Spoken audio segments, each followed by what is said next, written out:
Hello dear students, this is Dr. Vaishali Jain, your English teacher, and today we are going to focus on the chapter entitled Footprints Without Feet, which is prescribed in your 10th class book of the same title, Footprints Without Feet.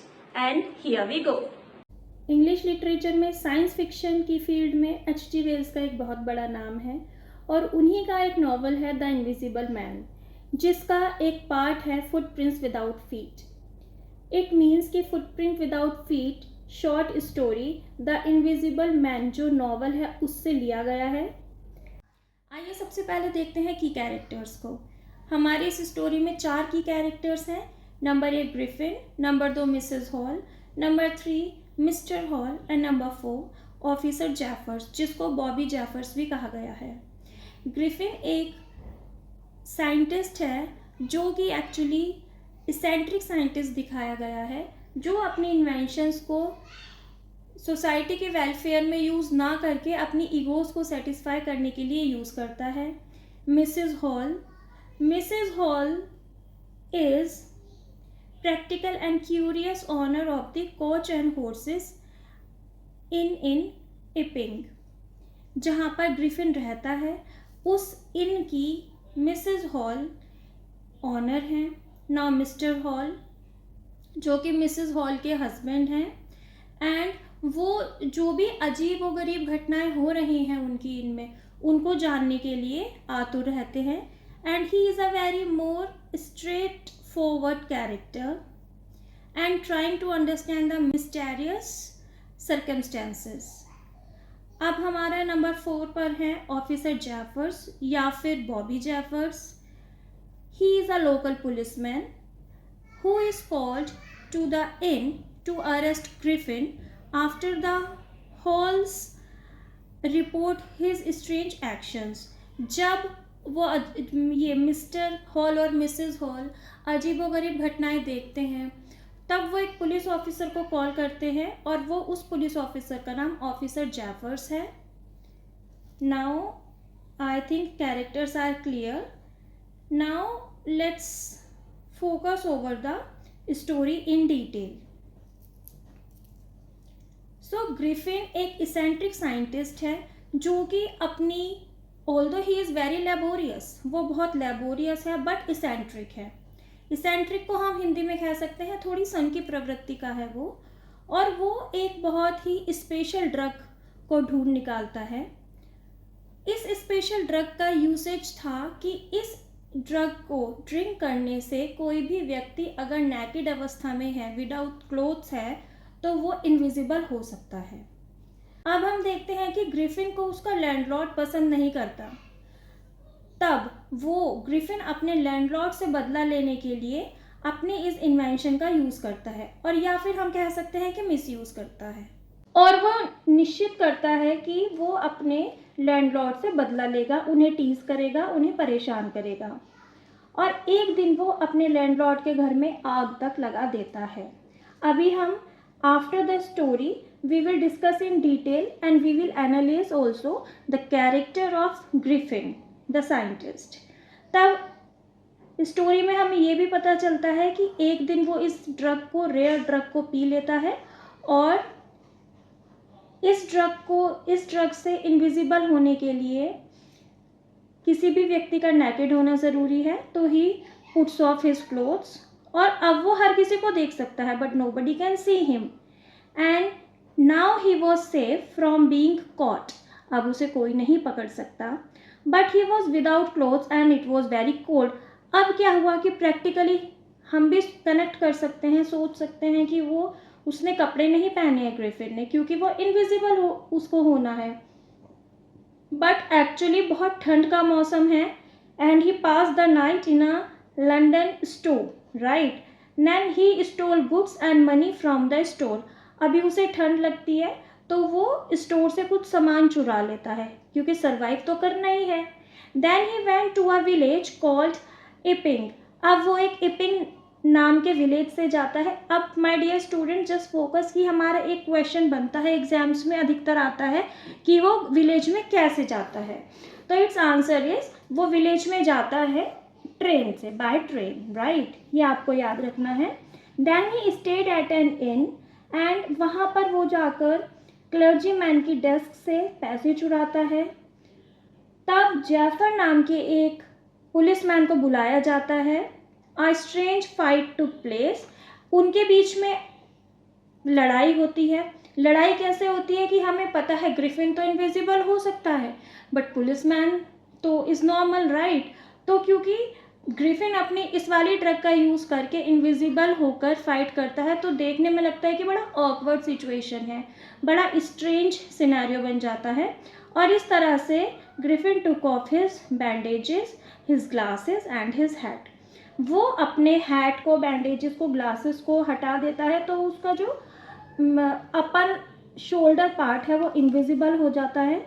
Now he looked helpless and people were very horrified, जो भी देख रहे थे वो बहुत डर गए देखकर, बहुत ऑकवर्ड सीन था। अब ग्रिफिन पुलिसमैन को हिट करता है एंड वो फ्री हो जाता है, मीन्स वो उससे बचकर भाग निकलने में सक्सेसफुल हो जाता है। तो इस तरह से हम देखते हैं कि ग्रिफिन एक ऐसा कैरेक्टर है जो बहुत लेबोरियस है, बहुत इंटेलिजेंट है, एक साइंटिस्ट है, बट वो अपनी पावर का यूज़, अपने दिमाग का यूज़ पब्लिक के वेलफेयर के लिए नहीं करता। अपने सेल्फ सेंटर्ड पर्सन है वो, और वो अपने ईगोज़ को सेटिस्फाइड करने के लिए अपनी इंटेलिजेंसी का यूज़ करता है, अपने लैंडलॉर्ड से बदला लेने के लिए, क्योंकि उसको लगता है कि उसके लैंडलॉर्ड उसको पसंद नहीं करते हैं। अब हम कुछ लॉन्ग क्वेश्चंस को डिस्कस करते हैं जो कि एग्जामिनेशन पॉइंट ऑफ व्यू से बहुत इंपॉर्टेंट है, और ना ही हम केवल डिस्कस करेंगे, rather we will analyze them also. Let's do the analysis. तो question is, Griffin was a rather lawless person, comment on it, right? तो हमें पता है कि ग्रिफिन एक लॉलेस पर्सन है, मीन्स वो लॉज को फॉलो नहीं करता। कभी वो फन के लिए या कभी वो बदला लेने के लिए अपनी पावर का यूज़ करता है, या फिर कह सकते हैं कि अपनी इंटेलिजेंसी का यूज़ करता है। तो हम देखते हैं कि ये बिल्कुल सही कह सकते हैं कि ये कमेंट बिल्कुल सही है, ये स्टेटमेंट, कि ग्रिफिन एक लॉलेस पर्सन है। वो एक रिस्पॉन्सिबल या अबाइडिंग सिटीज़न नहीं है, वो एक कर्तव्यपूर्ण सिटीज़न नहीं है, क्योंकि जो बंदा, जो एक सिटीज़न रूल्स को फॉलो करता है, वो कभी भी दूसरे की प्रॉपर्टी को डैमेज करने की नहीं सोच सकता। बट ग्रिफिन अपने लैंडलॉर्ड के घर में आग लगाता है एक बार। वो हम देखते हैं कि एक दुकान को भी रॉब करता है। इससे अलग उसने क्लर्जीमैन की डेस्क से भी मनी चुराई थी, और तो और उसने, ग्रिफिन ने मिसेस हॉल पर भी अटैक किया था जब मिसेस हॉल उसके रूम में एंट्री कर गई थी। क्योंकि जब एक बार उसका रूम खुला मिलता है, तब हमने देखा था कि मिसेस हॉल ने ग्रिफिन के रूम में एंट्री की थी। क्योंकि बेसिकली व्हाट हैपन्स नो, कि एवरी टाइम यूजुअली ग्रिफिन के रूम का डोर बंद होता है, बट जब एक बार मिसेस हॉल को गेट खुला मिलता है, तो आउट ऑफ क्यूरियोसिटी उन्होंने एंट्री की कि यहाँ पर अजीबोगरीब जो घटनाएं होती हैं, so let's figure out the things, let's inspect it. तो वो इंस्पेक्शन करने के पॉइंट ऑफ व्यू से अंदर जाती हैं, और तब हमने देखा है कि ग्रिफिन ने उन पर अटैक किया था। So all these activities and instances prove that he was really a lawless person. इन सभी बातों से हमें यही मिलता है परिणाम कि हाँ, ग्रिफिन एक लॉलेस पर्सन था। अब हमारा नेक्स्ट क्वेश्चन बनता है, जो कि एग्जामिनेशन पॉइंट ऑफ व्यू से अगेन बहुत इंपॉर्टेंट है। So question is, how would you assess Griffin as a scientist? एक ग्रिफिन को एक साइंटिस्ट के रूप में आप कैसे देखते हैं?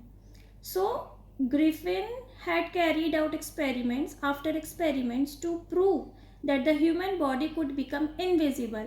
हमने देखा कि ग्रिफिन बहुत अपने एक्सपेरिमेंट्स करता है, ये क्योंकि उसको ये प्रूव करना था कि हम ह्यूमन बॉडी को इनविजिबल कर सकते हैं साइंस की मदद से। And he did not wanted to do it for the welfare of society, but to satisfy his own ego and carry out satanic deeds.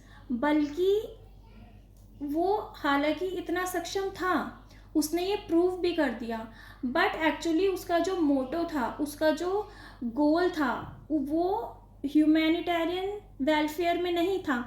उसको अपनी ईगोज़ को सेटिस्फाई करना था, जैसे कि हमने अभी पहले भी देखा, वो एक सेल्फ सेंटर्ड पर्सन है, एक इसेंट्रिक काइंड ऑफ पर्सन है, और एक वो थोड़ा सैटेनिक डीड्स को कैरी करता है, मतलब थोड़ी जैसे कहा जाता है कि शैतानी दिमाग। So he was a brilliant scientist but not a law abiding citizen. वो एक साइंटिस्ट बहुत अच्छा है, बट एक्चुअली जो उसका टेम्परामेंट है, उसका जो नेचर है, that is not in the welfare of the society, right. तो हम उसको कह सकते हैं कि वो एक अच्छा साइंटिस्ट है, बट वो एक अच्छा सिटीजन नहीं है। इसलिए जो उसकी इन्वेंशंस हैं, जो उसके एक्सपेरिमेंट्स हैं, वो हमारी सोसाइटी के वेलफेयर में ना होकर उसके अपने एंटरटेनमेंट के लिए है। सो जनरली हमारा कॉन्सेप्ट होता है कि a scientist work is to invent those gadgets and devices which can make the earthly existence comfortable. Means एक साइंटिस्ट का कर्तव्य होता है कि वो ऐसी गैजेट्स को या डिवाइसेस को या ऐसी चीज़ों को इन्वेंट करे जिससे कि धरती पर ह्यूमन लाइफ कंफर्टेबल बन सके।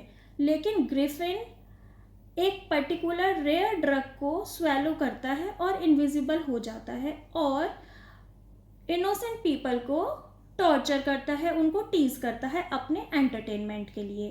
सो he was a criminal scientist. हम कह सकते हैं कि ग्रिफिन एक क्रिमिनल साइंटिस्ट है जिसको कि ह्यूमैनिटी की कोई भी रेस्पेक्ट नहीं है, राइट। तो इस तरह से हमने देखा what is the brief overview of the story footprints without foot, characters and story in detail, and we also have discussed some important questions from the examination point of view. Now let's have a quick revision of this. Griffin, हमने देखा कि Griffin एक scientist है जो कि एक rare drug को invent करता है, जो और इस ड्रग के माध्यम से कोई भी इंसान इनविजिबल हो सकता है, राइट। एंड ग्रिफिन का लैंडलॉर्ड उसको डिसलाइक करता है, तो ग्रिफिन अपना बदला लेना चाहता है अपने लैंडलॉर्ड से। इससे अलग एक बार वो उस ड्रग को स्वेलो करके उसको पीकर अपने लैंडलॉर्ड के घर में आग लगा देता है और खुद इनविजिबल होकर वहाँ से भाग जाता है।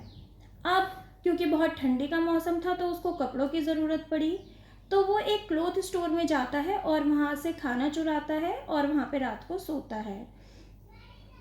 अब टू अटेंडेंट उसको सुबह उसका पीछा करते हैं, उसको चेस करते हैं, बट वो दोबारा से घर पर आ जाता है क्लोथलेस होकर, इनविजिबल होकर।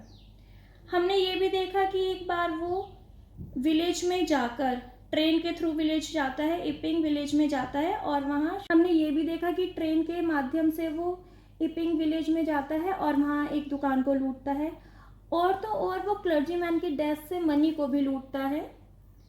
और जब उसने अपना रेंट पे किया तो उस पर संदेह हुआ मिस्टर एंड मिसेस हॉल को, और जब मिसेस हॉल ने ये देखा कि भाई आज इसके घर का रूम का गेट खुला है तो वो एंट्री करना चाहती हैं बिकॉज ऑफ क्यूरियोसिटी। तो वो सडनली देखती हैं कि एक हैट जो है, जो ग्रिफिन पुट ऑन करता है, जो उसकी हैट है वो उसके मुंह पर लगती है सडनली, बिकॉज जो ग्रिफिन था वो इनविजिबल था उस टाइम पर, और जो चेयर है वो सडनली मूवमेंट में आ जाती है और मिस्टर एंड मिसेस हॉल घबराकर रूम से बाहर हो जाते हैं या फिर उनको फोर्सफुली ग्रिफिन के द्वारा बाहर निकाल दिया जाता है। सडनली अब मिस्टर एंड मिसेस हॉल देखते हैं कि सडनली ग्रिफिन वहाँ पे अपीयर हो जाता है फ्रॉम नोवेयर, मतलब उन्हें पता नहीं कहाँ से आ गया वहाँ पर ग्रिफिन। देन हम देखते हैं कि जब मिस्टर एंड मिसेस हॉल उससे इस सब के बारे में पूछते हैं, चोरी के बारे में और ये जो अजीबोगरीब वहाँ पर घटनाएं हो रही हैं, तब ग्रिफिन गुस्सा हो जाता है। वो अपनी बैंडेजेस को रिमूव करता है और वो दोबारा से हेडलेस हो जाता है। एंड फाइनली जब कांस्टेबल को बुलाया जाता है जेफर नाम के, तब वो दोबारा से उसके साथ अजीब तरह से बहुत ऑकवर्डली फाइट करता है और दोबारा से इनविजिबल होकर क्लोथलेस होकर वहाँ से भाग जाता है। So I hope आपको स्टोरी क्लियर हो गई होगी। If you have any doubt, you are supposed to go through the video once more just to have your doubts clear. And there are some questions also at the end of the video, and you are supposed to answer them just to have an idea that how much do you know about the story. So until the next video, keep learning and be safe. Thank you.